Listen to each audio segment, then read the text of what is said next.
ബോർഡുകളാണ്. അതുമായി ബന്ധപ്പെട്ട എന്തെങ്കിലും കാര്യങ്ങൾ ഉണ്ടെങ്കിൽ അതിന് മുകളിൽ ഫാക്കൽറ്റി ഉണ്ട്, ഡീൻ അടങ്ങിയിരിക്കുന്നത്. അതിന് മുകളിൽ അക്കാഡമിക് കൗൺസിൽ ഉണ്ടാവും. അക്കാഡമിക് കൗൺസിലാണ് ഇതിന്റെ പരമോന്നതമായ സമിതി. അപ്പൊ എന്തെങ്കിലും മാറ്റങ്ങളോ മറ്റോ ഉണ്ടെങ്കിൽ അത് തീരുമാനിക്കേണ്ടതൊക്കെ അവിടെയാണ്. അല്ലാതെ മറ്റൊരാളെ പുറത്തുനിന്ന് തീരുമാനിച്ചുകൊണ്ട് അദ്ദേഹം അത് ഇടപെട്ട് അദ്ദേഹത്തിന്റെ നിർദ്ദേശങ്ങൾ വന്നിട്ട് ഈ ഉണ്ടാക്കിയിരിക്കുന്ന പഠന ബോർഡുകൾ ഉണ്ടാക്കിയിരിക്കുന്ന സിലബസിൽ മാറ്റം വരുത്തുക എന്ന് പറയുന്നത് നിയമപരമല്ല. അങ്ങനെ ചെയ്യുകയാണെങ്കിൽ ഈ പറയുന്ന ഉണ്ടാക്കുന്ന ഏത് സിലബസ് വേണമെങ്കിലും ആർക്ക് വേണമെങ്കിലും മാറ്റിമറിക്കാവുന്നതേ ഉള്ളൂ. ഉള്ള സിലബസ് നമ്മൾ യൂണിവേഴ്സിറ്റിക്ക് കൊടുത്തതിന് ശേഷം അത് VC അംഗീകരിക്കുകയാണ് ചെയ്തത്. അതിന്റെ ഒരു അടിയന്തര സ്വഭാവം വെച്ചിട്ട് VC അംഗീകരിക്കുകയാണ് ചെയ്തത്. തീർച്ചയായും ഈ സിലബസുമായി ബന്ധപ്പെട്ട് മുന്നോട്ട് പോകുക എന്ന് തന്നെയാണ് ഞാൻ മനസ്സിലാക്കുന്നത്. പക്ഷേ ഔദ്യോഗികമായിട്ട് യൂണിവേഴ്സിറ്റി ഇത് സംബന്ധിച്ച യാതൊരു വിവരങ്ങളും എനിക്ക് കിട്ടിയിട്ടില്ല എന്ന് കൂടി ഞാൻ അറിയിക്കട്ടെ. ഓക്കെ, സാനി മുനോമിയുണ്ട്. സാനി മുനോമി MM ബഷീറിന്റെ റിപ്പോർട്ടിനെ തള്ളുകയാണ് ബോർഡ് ഓഫ് സ്റ്റഡീസിന്റെ ചെയർമാൻ. അതിനർത്ഥം സർവകലാശാല ഈ സിലബസുമായി മുന്നോട്ട് പോകും. ബോർഡ് ഓഫ് സ്റ്റഡീസും അക്കാഡമിക് കൗൺസിലും ചേർന്നെടുത്തിരിക്കുന്ന തീരുമാനമാണ്.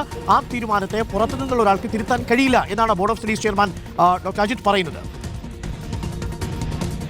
സാനി മുനോമി കേൾക്കാമെങ്കിൽ. അങ്ങനെ തന്നെയാണ് അരുൺകുമാർ. അതായത് ഡോക്ടർ അജിത് പറയുന്നത് കേൾക്കാം.